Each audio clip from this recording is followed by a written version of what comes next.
Well, g'day guys, it's Jonathan here. I'm out on the water and I'm doing a bit of fishing this afternoon, but before I do so, I want to run you through the different screens on my new LOWRANCE Elite Fs and what they actually mean.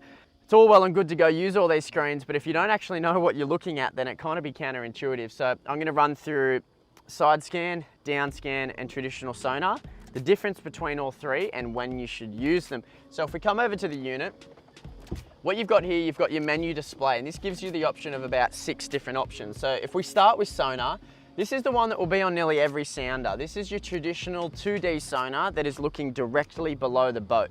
Best way to think of this, it's an upside down ice cream cone. So you've got a beam that runs down there like that, and it's really, really wide, and it is basically straight below the boat, a few meters either side. The problem with this, or it's not a problem, but you've got to be aware that if a fish is on the periphery of that beam, so on the edge of the beam, it's going to look different than it would if it's smack bang in the middle below the boat. So you might have a fish come through on the outside, it looks relatively small, but as it swims directly under the boat, it's going to get a little bit bigger. This is what I basically use as just a general indication of what's happening below the boat. I don't read too much into this. This is just kind of like, okay, there's bait in the area, let's go check out down scan. So down scan is a much, much clearer version of your sonar.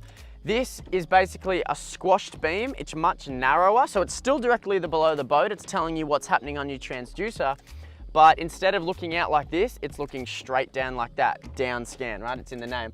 This is gonna distinguish a lump on the bottom to a trolley, a boat, a tree, whatever you name it. It is gonna give you so much detail. This is revolutionary in the sounder game. So if I'm going over a mark, I'm gonna run sonar and down scan next to each other. The sonar tells me that there's a lump on the bottom. The down scan tells me that it's a sunken boat on its side with its mast out to the right, right? So that's what that means. It's super, super clear. I kind of think the analogy I like to give is if someone drew a photo on a 2D piece of paper, or if you're watching a movie on a 2D screen as opposed to watching it on a 3D screen. The detail that this gives you is amazing. The final one is side scan. So basically take your down scan, turn it on its side and push it either side of the boat. So I've got mine set up 30 meters that way and 30 meters that way.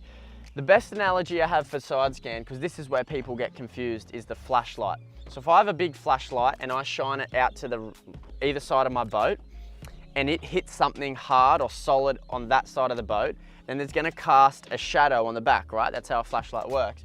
Well, the shadow is going to appear on your screen here. So when you think side scan, think shadows. You really want to see shadows appear either on the left or the right side of your boat. The other really good analogy that my good mate Guesty, you all know Guesty, he taught me, was the book. So if you have a book upright and you look at it from like this and open it, then you're basically getting an opening of what's happening on the seabed. So do yourself a favor, play around with your settings before you get out on the water, know what each screen means and where to use them. So when you go over a wreck or a bait school and they look different on each screens, then you know, okay, that looks better than that, I'm gonna fish there, no, I'm not gonna fish there. That's what sounders are about. Spend the time on the unit and I guarantee you'll catch more fish.